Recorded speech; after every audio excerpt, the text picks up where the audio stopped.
நிகழும் ஸ்ரீ மங்களகரமான சோபகிருது ஆண்டு மார்ச் மாதம் 14ஆம் தேதி வியாழக்கிழமை அன்று சதுர்த்தி திதியில் பரணி நட்சத்திரத்தில் வைத்ருதி நாம யோகத்தில் சித்தயோகம் கூடிய நன்னாளில் இந்த மகத்தான பங்குனி மாதம் பிறக்கிறது. பிறக்கும் இந்த பங்குனி மாதத்தின் கிரக நிலைகளை பார்க்கும்போது மேசத்தில் குரு பகவானுடன் இணைகிறார் சந்திர பகவான். கன்னி ராசியில் கேது பகவானும் மகர ராசியில் செவ்வாய் பகவானும் உள்ளனர். சூரிய பகவான் புதன் பகவான் ராகு பகவான் மீன ராசியில் சஞ்சாரம் செய்கின்றனர். கும்பராசியில் சனி பகவானுடன் சுக்கிரன் உள்ளார். இம்மாத கிரக பெயர்ச்சி என எடுத்துக்கொண்டால் செவ்வாய் பகவான் மகரத்தில் இருந்து கும்பராசிக்கு பெயர்ச்சி அடைகிறார். சுக்கிர பகவான் கும்பத்தில் இருந்து மீனராசிக்கு பெயர்ச்சி அடைகிறார். சந்திர பகவானை பொறுத்தவரை மேசத்தில் ஆரம்பித்து 2.25 நாட்கள் வீதம் 12 ராசிகளை கடந்து ரிஷபத்தில் அமர்ந்து பலன்களை தரப்போகிறார். இம்மாத சிறப்பாக குரு பகவான் நீச நிலையில் இருந்து வக்ர நிலைக்கு மாறுகிறார். இதன் காரணமாக உச்ச பலன்களை அள்ளித் தரப்போகிறார் குரு பகவான். இந்த கிரக அமைப்பினால் உங்கள் வாழ்வில் ஏற்படக்கூடிய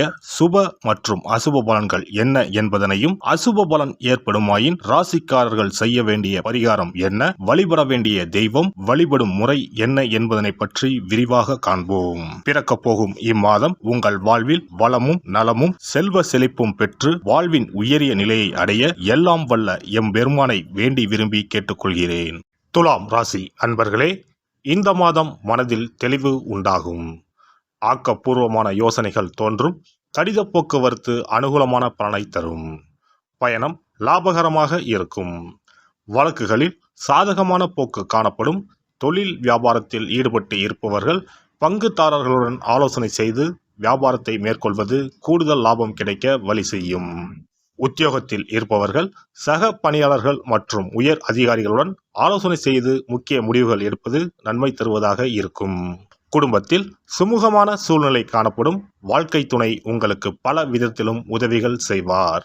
உறவினர் வருகை இருக்கும். அவர்களிடம் நிதானமாக பேசுவது நல்லது. அனுபவ பூர்வமான அறிவுத்திறனை உபயோகித்து எதிலும் வெற்றி காண்பீர்கள். பெண்களுக்கு உங்களது செயல்களுக்கு மற்றவர்களின் ஆதரவு கிடைக்கும். உடல் ஆரோக்கியத்தில் கவனம் தேவை. மாணவர்களுக்கு பெற்றோர் ஆசிரியர் கூறியபடி செயல்படுவது கல்வியில் வெற்றி பெற உதவும். மனோதைரியம் கூடும். கலைத்துறையினருக்கு எதிர்பார்த்தபடி வரவுகள் இருக்கும். வெளிநாடு செல்வதற்கு வாய்ப்புகள் வந்து சேரும். மருத்துவ செலவுகள் குறையும். அரசியல் துறையினருக்கு கடந்த காலத்தில் உங்களை விட்டு சென்றவர்கள் விரும்பி வந்து சேர்வார்கள். உறவு பலப்படும். தொலைபேசி தொடர்பு மூலமாக சிலர் புதிய தொழில் ஒப்பந்தங்களை ஏற்படுத்தி லாபம் தேடும் முயற்சியில் ஈடுபடலாம். நட்சத்திர பலன்கள். சித்திரை 3, 4ஆம் பாதங்கள். இந்த மாதம் உங்களின் குடும்பத்தில் மகிழ்ச்சியும் சுபிட்சமும் அதிகரிக்கும். கணவன் மனைவி இடையே சின்ன சின்ன பிரச்சனைகள் ஏற்படும். உற்றார் உறவினர்களின் அன்பும் ஆதரவும் மகிழ்ச்சி அளிக்கும். சுவாதி நட்சத்திரம். இந்த மாதம் தடைப்பட்ட சுபகாரியங்கள் தடப்புடலாக கைகூடி மகிழ்ச்சியை ஏற்படுத்தும். சிலருக்கு தொலைதூரங்களில் இருந்து நல்ல செய்திகள் வரும். பொருளாதார நிலை சிறப்பாக இருப்பதால் கடன்கள் அனைத்தும் குறைந்து சேமிப்பு பெருகும். விசாகம் 1, 2, 3ஆம் பாதங்கள். இந்த மாதம் குடும்பத்தில் மரியாதை கூடும். உங்களது வார்த்தைகளுக்கு மதிப்பு இருக்கும். கணவன் மனைவிக்கு இடையில் மனம் விட்டு பேசி எடுக்கும் முக்கிய முடிவுகள் நன்மை தரும். பிள்ளைகள் நலனில் அக்கறை காட்டுவீர்கள். வைஷ்ணவி தேவியை வழிபட்டு வர நோய் நீங்கி உடல் ஆரோக்கியம் உண்டாகும். பணவரத்து கூடும். அதிர்ஷ்ட கிழமைகள் ஞாயிறு மற்றும் வியாழன். அதிர்ஷ்ட தினங்கள் பங்குனி 9 மற்றும் 10. சிறப்பு பரிகாரம். வாரந்தோறும் செவ்வாய்க்கிழமை அன்று வீட்டில் உள்ள முருகப்பெருமான் படத்தினை துடைத்து சந்தனம் குங்குமம் பொட்டு வைத்து சிகப்பு அரளிப்பூ கொண்டு அலங்காரம் செய்யுங்கள். ஒரு கண்ணாடி டம்ளரில் தண்ணீர் ஊற்றி ஒரு எலுமிச்சை பழம் சிறு வெட்டிவேர் போட்டு முருகன் படத்திற்கு முன் வைத்து விடுங்கள். ஒரு மா இலை எடுத்து காம்பு பகுதி முருகப்பெருமானை பார்த்தவாறு வையுங்கள். அகல் விளக்கில் நெய் தீபம் ஏற்றி மா இலையின் மீது வைக்க வேண்டும். தீபச்சுடர் முருகப்பெருமானை பார்க்கும் வண்ணம் இருக்க வேண்டும். கண்களை மூடி முருகப்பெருமானை மனமாற வேண்டி உங்கள் வேண்டுதல்களை வையுங்கள். பூஜை முடிந்த பிறகு அடுத்த நாள் டம்ளரில் உள்ள எலுமிச்சை பழத்தை உங்கள் வீட்டை சுற்றி திருஷ்டி கழித்து போட்டு விடுங்கள். 6 வாரங்கள் வரை இந்த வெட்டிவேரை மாற்ற தேவையில்லை. இவ்வாறு செய்து வழிபட்டு வர குடும்பத்தில் உள்ள எப்படிப்பட்ட கஷ்டமாக இருந்தாலும் அந்த கஷ்டத்திற்கு தீர்வு கிடைக்கும். நம்பிக்கை இல்லாமல் எந்த ஒரு வழிபாடும் செய்யக்கூடாது. நம்பிக்கையோடு செய்யும் பட்சத்தில் கைமேல் பலன் கிடைக்கும். இனி பங்குனி மாத சிறப்புகளும் வழிபாட்டின் பலன்களும் என்ன என்பதனை பற்றி காண்போம். பங்குனி மாதம் என்பது வழிபாட்டுக்கு உரிய மாதம். பங்குனி மாதம் வணங்குவதற்கும் பூஜைக்கும் உரிய மாதமாகும். ஒவ்வொரு மாதத்திலும் ஒவ்வொரு நட்சத்திரத்திற்கு முக்கியத்துவம் கொடுத்து விழாக்கள் நடத்துவது வழக்கம். ஆனால் பங்குனி உத்திர நட்சத்திரத்திற்கு மற்ற நட்சத்திரங்களை விட அதிக மகத்துவம் உண்டு. தெய்வ திருமணங்கள் அதிகம் நடைபெற்ற மாதம் பங்குனி மாதம். மாதங்களில் 12வது மாதம் பங்குனி, நட்சத்திரங்களில் 12வது நட்சத்திரம் உத்திரம். 12வது மாதமான பங்குனியும் 12வது நட்சத்திரமான உத்திரமும் இணையும் புனித நாள் பங்குனி உத்திரம் என்று கொண்டாடப்படுகிறது.